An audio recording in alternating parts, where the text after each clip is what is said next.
It has been a great experience for me personally.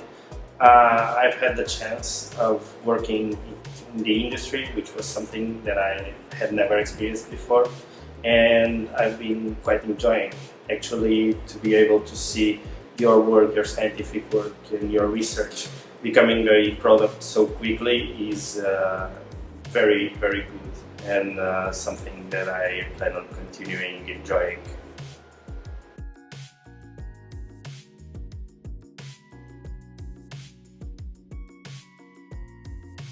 Being part of the proEVLifeCycle network has been a great experience.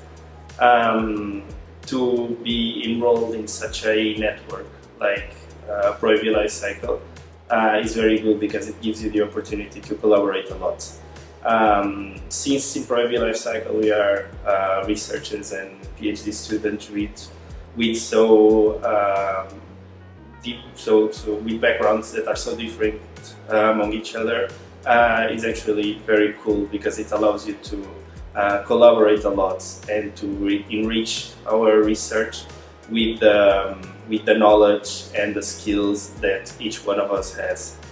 And apart from that, given that it is an international network, it has also been able to give me the experience of having training with researchers that are like the top stars in the field, which would be something that would be very, very difficult if I didn't join a network like this one.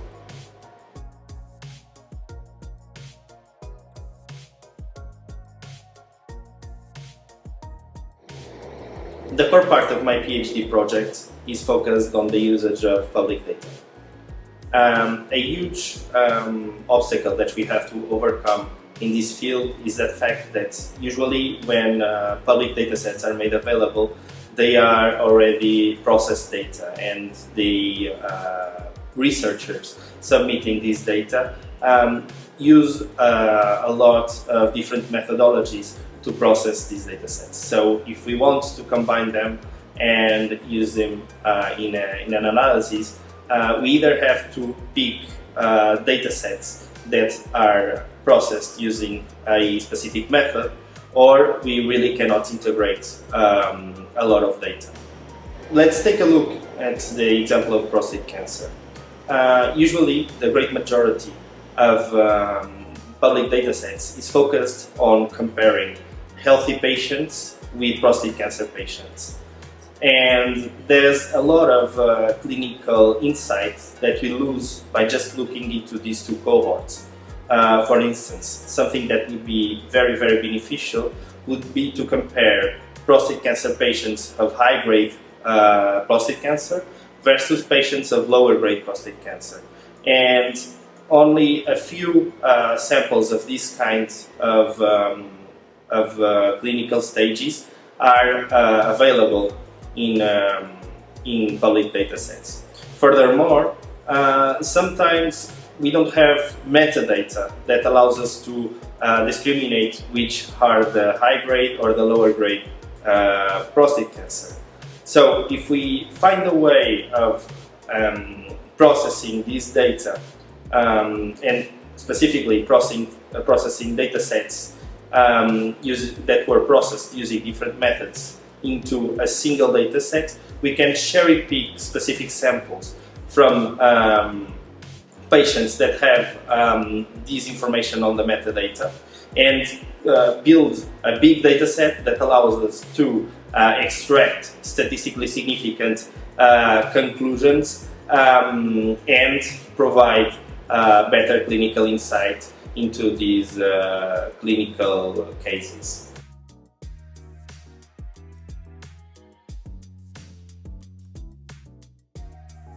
Yes, definitely.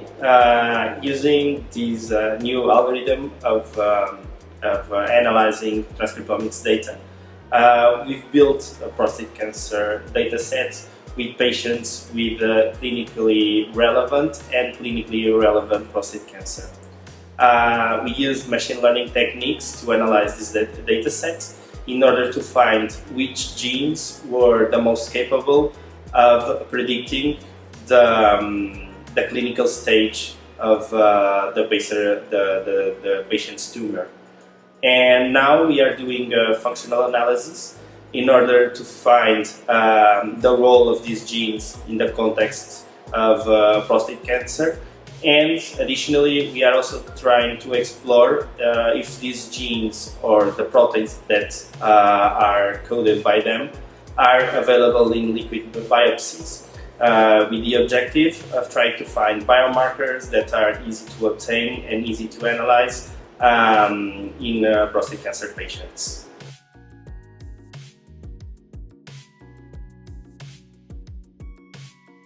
Our recent paper is focused on describing a patient repository that we built using transcriptomics data from the geodatabase. However, it has some new features. First of all, we've applied the technique of integrating transcriptomics data that I've just described, but also it includes very rich metadata on clinical and demographical aspects, which allows us to handpick samples from our pool of patients in order to fulfill our research needs. For instance, if we want a pool of patients that are over 60, in which half of them have prostate cancer and the other half is considered healthy, we can just pick these samples and then make our analysis from it.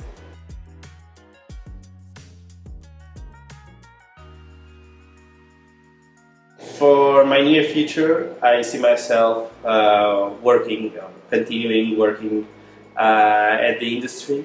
It has been an experience that I've enjoyed quite a lot, although I don't exclude the possibility of returning to academia. Both types have their advantages and disadvantages, and I also miss the sort of freedom that we have on the academia. So I really love being a researcher, so either one way or the other, that's what I want to continue being.